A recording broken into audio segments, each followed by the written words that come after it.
Ayan pala guys, kukuha pala kami ng mangga. Di ba guys, ang late ng mangga namin. Tinalong ko lang, di ba? Tangkad ko talaga. Yan, kumuha kami ng mangga para pang food trip. Sarap niyan, kahit bubot pa, kinukuha na namin. Ganyan kami kapatay gutom.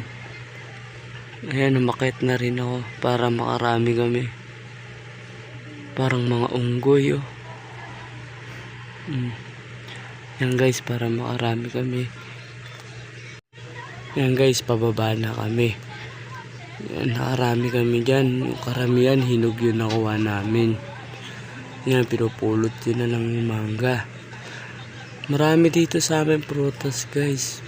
Taniman ng mais, taniman ng malunggay, santol, bayabas. Marami dito sa lugar namin. Tsaka mas marami ditong tawag dito, kamuting kahoy. Masarap yan. Susunod na video ko guys, mangunguha kami ng labong. Opo, ayan. Nandito na kami, nagbabalat na kami. Yan, nagbabalat namin ng mangga. Sarap, may sili yan na may asin. Tapos may kasamang sukan, sarap.